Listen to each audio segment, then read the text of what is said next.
மாவட்டம் விஎம் சத்திரம் அருகே ஆரோக்கியநாதபுரத்தை சேர்ந்த 17 வயது மாணவன் சிவபாலன் தனது நண்பர்களான சக மாணவர்களுடன் சேர்ந்து அப்பகுதியில் உள்ள டியூஷனுக்கு சென்றுவிட்டு இரவு வீடு திரும்பியுள்ளார். அப்போது 3 பேரும் ஒரே இருசக்கர வாகனத்தில் ஆரோக்கியநாதபுரத்தை நோக்கி சென்றபோது பின்னால் வந்த இருசக்கர வாகனம் மாணவர்கள் சென்ற வாகனம் மீது மோதியது. இதில் மாணவர்கள் சென்ற வாகனம் எதிரே வந்த கார் மீது மோதி விபத்திற்குள்ளானது. இதில் 3 பேரும் தூக்கி வீசப்பட்டு படுகாயமடைந்த நிலையில் காரில் இருந்த பெண் ஒருவரும் காயமடைந்து அனைவரும் மீட்கப்பட்டு நெல்லை அரசு மருத்துவக் கல்லூரி மருத்துவமனைக்கு அனுப்பி வைக்கப்பட்டனர்.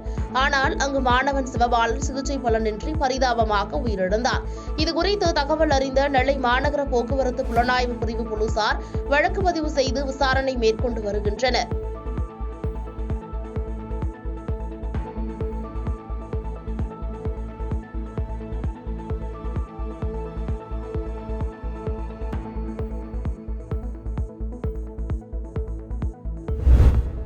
திருப்பூர் மாவட்டம் மூலனூர் அருகே 2.5 கோடி மதிப்பீட்டில் தார் சாலை அமைக்கும் பணியினையும், மேட்டுப்பட்டி அருகில் நமக்கநாமை திட்டத்தின் கீழ் 50 லட்சம் மதிப்பீட்டில் தார் சாலை புதுப்பிக்கும் பணி, பொது நிதி பணிகள் திட்டத்தின் கீழ் 1.69 கோடி மதிப்பீட்டில் கான்கிரீட் சாலை அமைக்கும் பணி, 30 லட்சம் மதிப்பீட்டில் கிளாங்குண்டல் தொடக்க வேளாண்மை கூட்டுறவு சங்க கட்டிடம் என மொத்தம் 5.53 கோடி மதிப்பீட்டில் புதிய திட்டப் பணிகளை அமைச்சர்கள் சாமிநாதன் மற்றும் கயல்விழி செல்வராஜ் ஆகியோர் துவக்கி வைத்தனர். தொடர்ந்து அமைச்சர் சாமிநாதன் பேசுகையில், திமுக ஆட்சி பொறுப்பேற்றதிலிருந்து மகளிருக்கு கட்டணமில்லா பேருந்து வசதி, மகளிர் சுய உதவிக் குழுக்கள் கடன் தள்ளுபடி, நகைக்கடன் தள்ளுபடி, விவசாயிகளுக்கு மின் இணைப்பு வழங்குதல் உள்ளிட்ட எண்ணற்ற திட்டங்களை செயல்படுத்தி வருவதாக தெரிவித்தார். இந்நிகழ்ச்சியில் திருப்பூர் மாநகராட்சியின் 4ஆம் மண்டல தலைவர், உள்ளாட்சி அமைப்புகளின் பிரதிநிதிகள் உட்பட துறை சார்ந்த அலுவலர்கள் பலர் கலந்து கொண்டனர். தமிழ்நாடு முழுவதும் இன்றைக்கு பல்வேறு இடங்களிலே பல கோடி மதிப்பிலே இன்றைக்கு அந்த திட்டப்பணியெல்லாம் துவக்கி வைப்பது, புதிய திட்டப்பணிகளை துவக்கி வைப்பதுமாக திறந்து வைக்கின்ற வகையில் இன்றைக்கு நடைபெற்று வருகின்றது.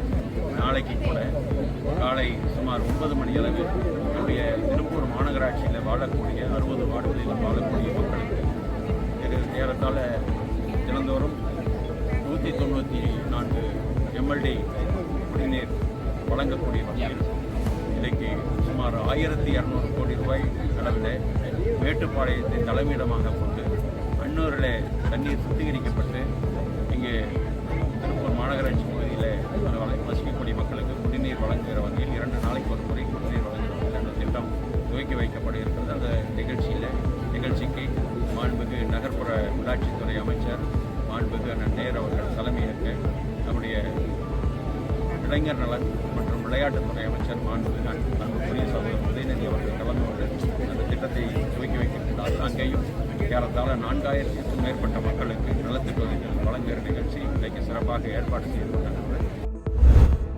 செங்கல்பட்டு மாவட்டம் கல்பாக்கம் அருகே மதிமுக பிரமுகரின் இல்ல நிகழ்ச்சியில் கலந்து கொள்ள சென்ற மதிமுக பொதுச் செயலாளர் வைகோ மாமல்லபுரம் அடுத்த பூஞ்சேரி சாலை சந்திப்பில் மதிமுக கொடியை ஏற்றி வைத்து செய்தியாளர்களை சந்தித்து பேசினார். அப்போது திமுகவுடனான கூட்டணியில் எத்தனை சீட் கேட்டுள்ளீர்கள் என்ற கேள்விக்கு இதுவரை அது குறித்து ஏதும் பேசவில்லை என தெரிவித்தார். மேலும் பாஜக தலைவர் அண்ணாமலை திமுக கூட்டணி குறித்து தினம்தோறும் விமர்சனம் செய்து வருகிறார் என்ற கேள்விக்கு அண்ணாமலை எதையோ குழப்பிக் கொண்டிருக்கிறார், அதற்கெல்லாம் பதில் சொல்ல முடியாது என தெரிவித்துள்ளார். இந்நிகழ்ச்சியில் மதிமுக துணை பொதுச் செயலாளர் மல்லை சத்யா மற்றும் கட்சி நிர்வாகிகள் பலர் உடனிருந்தனர். அண்ணாமலை ஏதோ உளறிட்டே இருக்காரு, அதுக்கெல்லாம் பதில் சொல்ல முடியுமா? இப்போ தொடர்ந்து பார்த்தீங்கன்னா அண்ணாமலைக்கும் அதிமுகவினருக்கும் பார்த்தீங்கன்னா பாஜக அதிமுக இடையே ஒரு வார்த்தை போர் உருவாகிட்டே இருக்கு. இது வெறும் கண் துடைப்புன்னு நினைக்கிறீங்களா? இதை எப்படி பார்க்குறீங்க? இவங்க இல்லை, கண் துடைப்புலாம் இல்லை. அதாலும் அனாவசியமாக பேசக்கூடாதெல்லாம் பேசுகிறாரு, இவங்க பதில் சொல்கிறாங்க.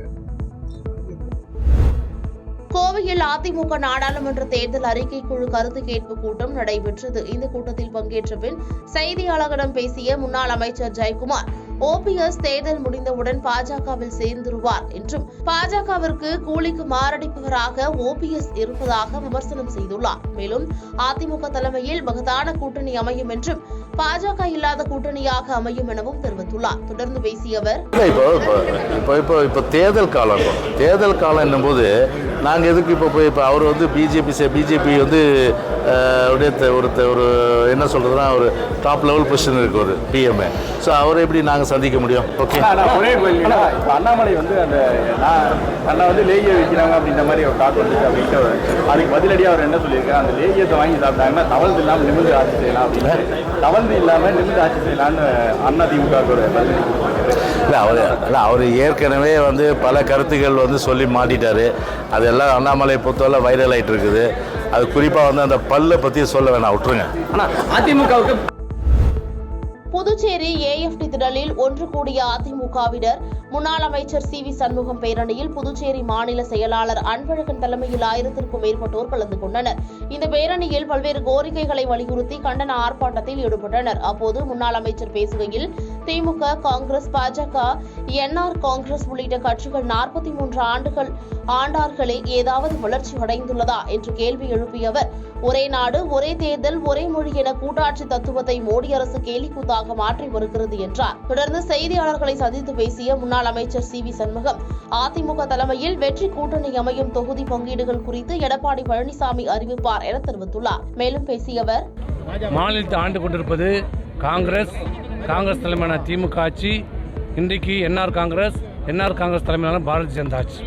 ஆனால் ஒவ்வொரு தேர்தலும் அவர் சொல்கின்ற வாக்குறுதி என்பது, பாண்டிச்சேரிக்கு மாநில அந்தஸ்தை நாங்கள் பெற்றுத் தருவோம், நிதிக்குழுவில் இடம்பெறுவோம் என்று இந்த 40 ஆண்டு காலமாக பாண்டிச்சேரி மக்களை ஏமாற்றிக் கொண்டிருக்கின்ற காங்கிரஸ், என்ஆர் காங்கிரஸ், திராவிட முன்னேற்ற கழகம், பாரதிய ஜனதா கட்சியை கண்டித்து அனைத்து இந்திய அண்ணா திராவிட முன்னேற்ற கழகத்தின் சார்பாக மாபெரும் கண்டன ஆர்ப்பாட்டம் நடைபெற்றது. அனைத்து இந்திய அண்ணா திராவிட முன்னேற்ற கழகம் என்பது அன்றையிலிருந்தும் சரி, அன்றைக்கு வாஜ்பாய் அரசாங்கத்திலே இந்த பாண்டிச்சேரிக்கு முதலாக ஒரு மத்திய கேபினட் அமைச்சரை பெற்று தந்தது எங்களுடைய புரட்சி தலைவர் எம்ஜிஆர் அவர்கள். பாலாப்பனூர் பாண்டிச்சேரி நாடாளுமன்ற பாலாப்பனூர் உறுப்பினரை அன்றைக்கு மத்தியிலே கேபினட் முதல் முறையாக ஒரு மாநில கட்சி கேபினட் அமைச்சரை பெற்றுக் கொடுத்தது இந்த பாண்டிச்சேரிக்கான பெருமை. பாதகம் செய்பவரை கண்டால் நாம் பயங்கொள்ளலாகாது பாப்பா, மோதி மிதித்து விடு பாப்பா, அவர் முகத்தில் உமிழ்ந்து விடு பாப்பா. அண்மை செய்திகளை உடனுக்குடன் தெரிந்து கொள்ள இணைந்திருங்கள் இயம்நாடு தொலைக்காட்சியுடன்.